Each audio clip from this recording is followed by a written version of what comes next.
The 1970s didn't just change westerns, they detonated them. Filmmakers tore up the dusty codes of the past and started again with a raw, unfiltered gaze.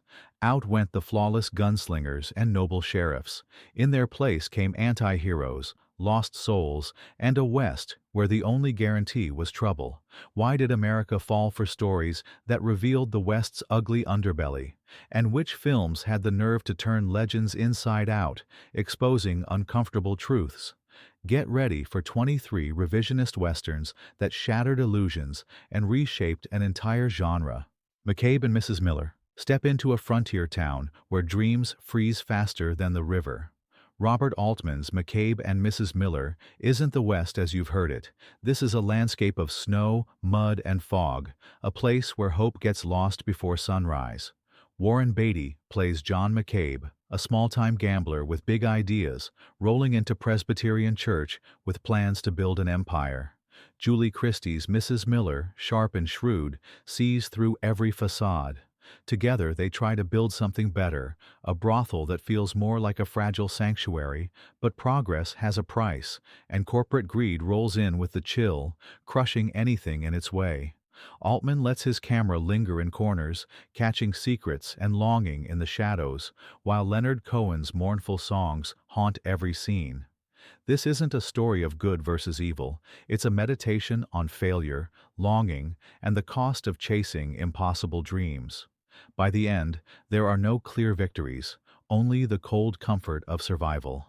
McCabe and Mrs. Miller doesn't just tweak the Western, it tears it down to the bones, then buries the myth in snow. The Hired Hand. Peter Fonda's The Hired Hand is a Western turned inward, a film that rides quietly on heartbreak and hope rather than six guns. Harry Collins, played by Fonda, isn't out for gold or glory. He's returning home, shamed and weathered, to the wife he abandoned years earlier. The land is soft and blurry, as if remembered through tears. Every frame, captured by Vilmos Zsigmond's lush cinematography, feels like a painting, sunlight flickering through cottonwoods, rivers glinting with memory. The violence, when it arrives, is sudden and intimate, shattering the illusion of safety. Collins isn't seeking adventure. He wants forgiveness, a place to rest after years on the run. But the West offers little mercy. Relationships are hard-won, and redemption remains just out of reach. The film lingers on the awkwardness between Harry and his wife, Hannah, played by Verna Bloom, as both try to mend what was broken. By the end, The Hired Hand leaves you with more questions than answers. Can the past ever be truly left behind? Is there such a thing as home on the frontier? It's a Western that aches with tenderness and regret, a meditation on second chances that rarely come. Olzana's Raid. With Olzana's Raid, Robert Aldrich strips away any illusion of frontier heroism. Burt Lancaster stars as Macintosh, a world-weary scout who knows exactly how ugly survival can get. When Olzana, an Apache leader, and his band break free from the reservation, the U.S. cavalry is sent out, led by a young, idealistic lieutenant. The journey quickly becomes a brutal lesson. This isn't about glory or justice. It's about endurance, cruelty, and the thin line between civilization and savagery. Each clash is a grim reminder that violence is a language everyone learns, but few survive. Aldrich's direction is relentless, pulling no punches as atrocities pile up and the desert seems to swallow hope. Lancaster's Macintosh understands that the West is a place where innocence dies fast, and every act has a cost. The film forces viewers to confront the realities of cultural conflict and the cyclical nature of violence. There are no heroes here, only battered men stumbling toward a finish line nobody wanted. Olzana's Raid makes it impossible to look away from the consequences of conquest, leaving you unsettled and questioning what civilization ever really meant out on the frontier. Jeremiah Johnson. Jeremiah Johnson isn't just a wilderness epic, it's a meditation on loneliness and survival, with Robert Redford carrying the weight of the world in every gesture. The story begins as Johnson, a disillusioned veteran, turns his back on society, seeking peace among the Rocky Mountains. But paradise is unforgiving. Winters bite, food is scarce, and every step deeper into the wild brings new tests. Johnson befriends a wise old trapper, takes a bride from a Shoshone tribe, and tries to build a life beyond violence. Yet fate has other plans. One misstep leads to a personal war with the Crow, turning his search for peace into a relentless battle for survival. The landscape is both breathtaking and lethal, the mountains as much a character as any man. Pollock's direction keeps the tension coiled tight, with moments of hard-won tenderness giving way to shocking loss. Redford's quiet performance reveals a man both hardened and hollowed by the land. Jeremiah Johnson doesn't romanticize the mountain man. It lays bare the cost of freedom and the scars that never heal, leaving the hero and the audience forever changed by the journey. The Culpeper Cattle Co. There's nothing glossy about the Culpeper Cattle Co., just dirt, sweat, and a boy's dreams dying slow in the sun. Ben, a teenager aching to become a cowboy, gets his wish and soon learns the West is nothing like the stories. The cattle drive is grueling, each mile a test of endurance, every encounter more desperate than the last. Frank Culpeper, the boss, is as hard as the trail, pushing his men with no patience for fantasy.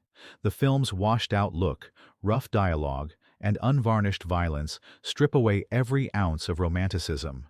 When the bullets fly, there's no fanfare, just finality. Every character is clinging to dignity in a world that chews them up. By the end, Ben's illusions are gone, replaced by hard-earned scars and a grim understanding of what survival really costs. Director Dick Richards refuses to let the viewer off easy. There are no legends here, just men trying to stay alive another day. The Culpeper Cattle Co. craze exposes the West's underbelly and drags the myth through the mud, forcing us to see what's left when the dust finally settles. Bad Company. Bad Company opens with a lie and never stops questioning who, if anyone, tells the truth out west. Bruce Dern leads a pack of Civil War draft dodgers drifting through a country that's already lost its innocence.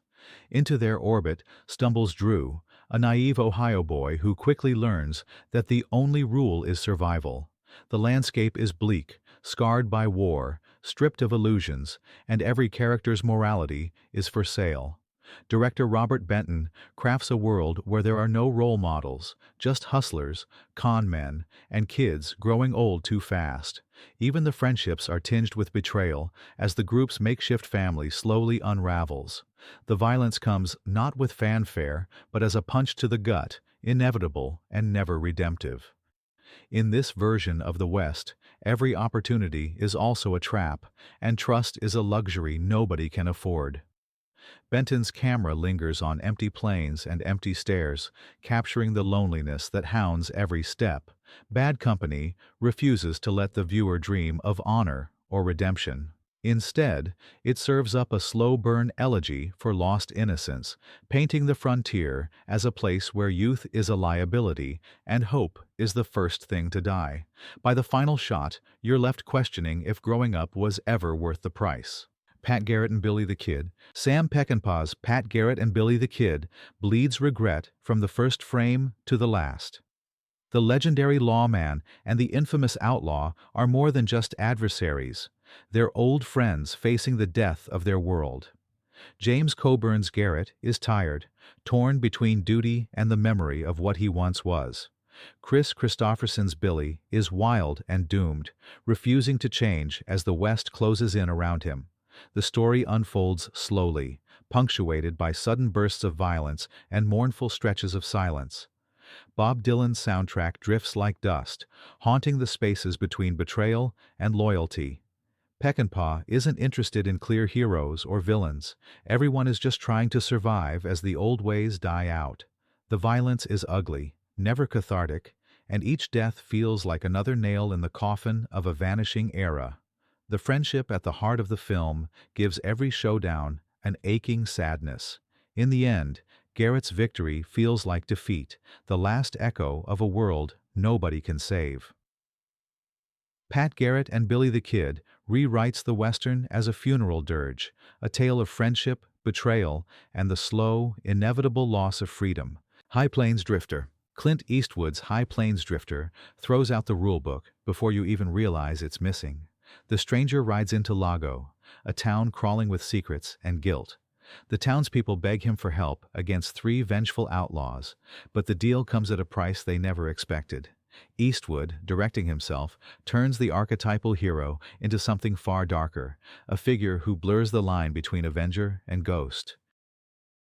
There's an undercurrent of supernatural retribution as the stranger manipulates, mocks, and punishes the very people who summoned him. The violence is swift, the justice brutal, and every act is layered with irony. The townsfolk are weak, complicit, and ultimately victims of their own cowardice. Eastwood laces the film with dark humor and uneasy tension, painting the West as a place where sins don't just go unpunished, they come back to haunt. There's no comfort in this redemption, only a chilling sense that some debts can never be repaid. High Plains Drifter stands as one of the most subversive westerns of the decade, its morality as unsettled as the dust blowing through Lago's deserted streets. The outlaw Josie Wales. Clint Eastwood's The Outlaw Josie Wales doesn't start with a bang, it starts with a massacre. Josie, a Missouri farmer, watches his family destroyed by Union raiders and is left with nothing but vengeance. He joins a band of Confederate guerrillas, but when the war ends, the betrayals keep coming. Josie becomes a fugitive, dogged by bounty hunters and haunted by loss. But as he crosses the war-torn landscape, outcasts and survivors gravitate toward him, Cherokee warriors, a battered woman, a handful of orphans. Eastwood directs with a steady hand, never flinching from the ugliness of revenge, but finding unexpected tenderness in the ragtag family that forms around Josie. The film's violence is both raw and weary, each gunfight an echo of old wounds that refuse to heal. Yet, hope flickers at the edges, a sense that even the broken might find belonging, even if redemption is out of reach.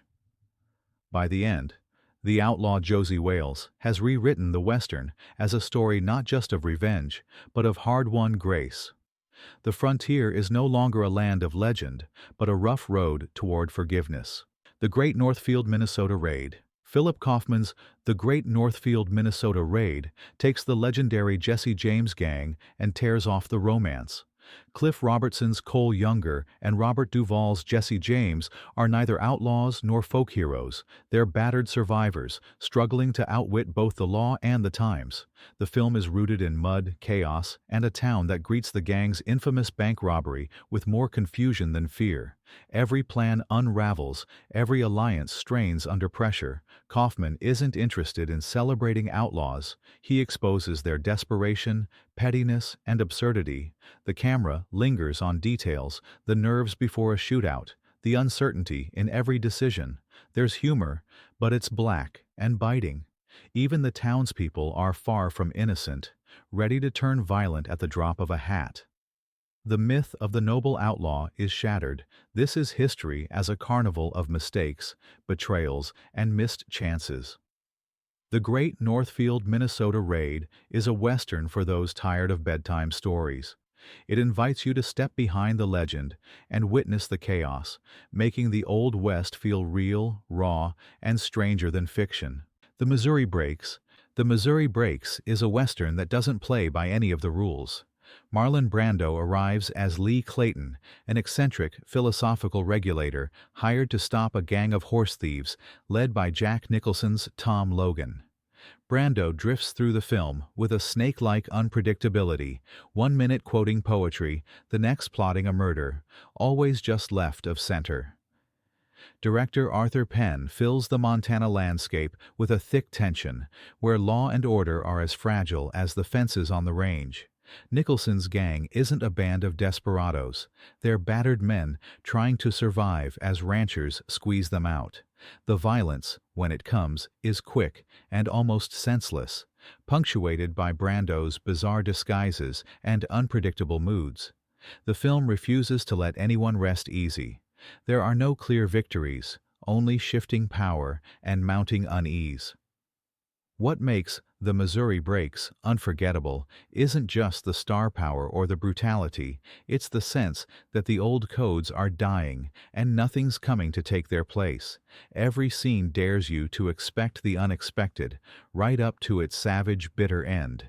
This is a Western that gnaws at its own legend and leaves you wondering what, if anything, could ever tame such a wild frontier. The Shootist. John Wayne's final film, The Shootist, closes a chapter not just for its star, but for the genre itself. Wayne plays J.B. Brooks, an aging gunfighter dying of cancer, trying to find dignity in his last days. The West is changing, and there's little room left for men like him. Director Don Siegel fills the story with a gentle sadness. There's no grand comeback, just a man reckoning with the life he's lived and the death that waits. Lauren Bacall, Ron Howard, and James Stewart add heart to a tale that's part elegy, part reflection. Brooks isn't looking for one last blaze of glory. He wants peace, but the world keeps pushing violence back into his hands. Every scene feels like a farewell, with Wayne's gravitas turning every glance and gesture into a legend's goodbye. The violence, when it comes, is brisk and honest. No romance, just the end of an era. The Shootist stands as a powerful meditation on legacy and mortality, asking if even the most notorious can earn a measure of grace. In its quiet moments, it reminds us that even legends have to say goodbye. Valdez is coming. In Valdez is Coming, Burt Lancaster brings gravitas and grit to Bob Valdez, a humble Mexican-American constable forced into violence by injustice. After being duped into killing an innocent man, Valdez seeks reparations from the powerful rancher responsible.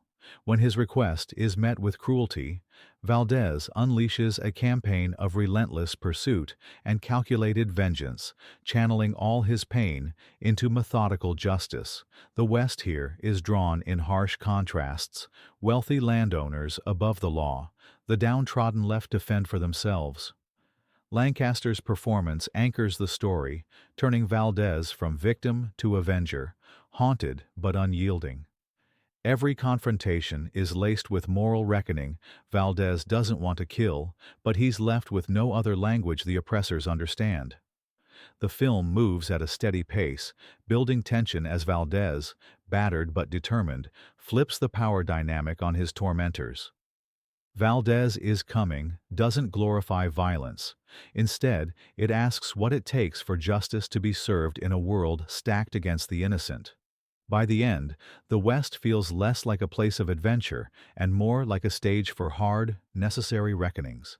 Lancaster's Valdez walks away with scars, but with his dignity, and the genre walks away forever changed. Lawman. Lawman throws you into a town where justice isn't blind, it's cold and implacable. Burt Lancaster stars again, this time as Jared Maddox, a relentless marshal who rides into Sabbath demanding retribution for a murder. Maddox doesn't compromise. He isn't interested in negotiation or mercy. His quest for justice grinds against a town that prefers looking the other way, and every confrontation turns up buried secrets. Director Michael Winner crafts a world where law and order are weapons, and the line between right and wrong is blurred by power and money. Maddox's single-minded pursuit unsettles both the guilty and the innocent. His presence exposes the rot beneath Sabbath's quiet surface. The townspeople want peace, but Maddox's arrival forces them to pick sides. Violence simmers in every exchange, and when it explodes, it's quick and without glamour. Lancaster's performance is steely, almost haunted, as he questions whether justice is worth the destruction it brings. Lawman strips the Western of its sentimentality, replacing it with a world where justice is messy, and sometimes the lawman is just another gunman in a badge. By the end, nobody escapes unscathed, and justice feels like a bitter pill. The Life and Times of Judge Roy Bean. The Life and Times of Judge Roy Bean is as wild as its title character, a lawman who makes his own rules and rewrites the code of the West as he goes. Paul Newman plays Roy Bean, a drifter who storms into a desert town, declares himself judge, and dispenses his own brand of rough justice. John Huston directs this true tall tale as a series of vignettes, sometimes comic, sometimes tragic, each one stranger than the last. The West here is a circus of outlaws, dreamers, and misfits, with Bean at the chaotic center. The film gleefully skewers the notion of the noble lawman, showing Bean's whims can be as dangerous as any outlaw's gun. Yet, beneath the absurdity, there's a yearning for order and a strange kind of justice. Newman gives Bean a twinkle of charm and a flash of menace, making him impossible to predict. As the years pass and the world changes, Bean's brand of frontier justice becomes a relic, and the film mourns the passing of an age. The Life and Times of Judge Roy Bean is a riot of contradictions, both celebrating and dismantling the Western legend, leaving you unsure whether to laugh, wince, or applaud. Rancho Deluxe. Rancho Deluxe cracks open the myth of the West with a sly grin and a sharp sense of humor. Instead of gunfighters and cattle barons, we get Jeff Bridges and Sam Waterston as two aimless modern rustlers stealing cattle from a wealthy Montana rancher. The world they drift through is caught between past and present, billboards rising over endless plains, new money clashing with old traditions. Director Frank Perry treats the West as a place both real and ridiculous, where the rules are up for grabs, and everyone's trying to figure out what it means to be a cowboy now. The ranch owner's efforts to catch the thieves are as bumbling as the rustler's schemes, and each side is just as lost as the other. Underneath the deadpan comedy lies a quiet melancholy, a sense that the West's glory days are long gone and nobody's found a replacement. The film is peppered with oddball characters and offbeat dialogue, stripping away the solemnity and revealing the absurdities of modern frontier life. Rancho Deluxe is a Western that shrugs at heroism, trading high drama for dry wit and a kind of restless longing. By the end, you realize the only thing left of the Old West is the hustle, and everyone's in on the joke. Posse. In Posse, director and star Kirk Douglas turns the classic lawman story upside down. Douglas plays Howard Nightingale, a federal marshal hungry for political fame, who assembles a posse to track down a notorious train robber played by Bruce Dern. On the surface, Nightingale is the hero, tough, determined, bringing law to the lawless. But as the chase unfolds, it becomes clear his motives are anything but pure. Every arrest and shootout is staged for the press, every risk calculated to boost his reputation. The posse, initially loyal, starts to question whether they're upholding justice or just props in Nightingale's campaign. The film's tension builds as trust frays, and the line between lawman and outlaw blurs. Douglas directs with a sharp edge, exposing the hypocrisy and ambition that lurk beneath the badge. The West in Posse is a theater of power, where justice is just another word for self-interest. By the explosive climax, loyalty has been shattered, and the audience is left wondering who, if anyone, stands for anything but themselves. Posse is a Western for a cynical age, unmasking the lies at the heart of legend and showing how easily heroism can be bought and sold. The White Buffalo. In The White Buffalo, the West takes on a mythic, almost supernatural quality. Charles Bronson stars as Wild Bill Hickok, haunted by nightmares of a giant white buffalo and tormented by his violent past.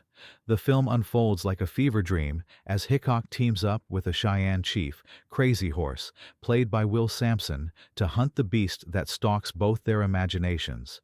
J. Lee Thompson's direction infuses every scene with dread and surrealism. The frontier is no longer just dangerous, it's alive, unpredictable, and deeply personal. Both men are driven by loss and guilt, seeking the buffalo as a kind of atonement, and every encounter with the wilderness becomes a battle with their own demons.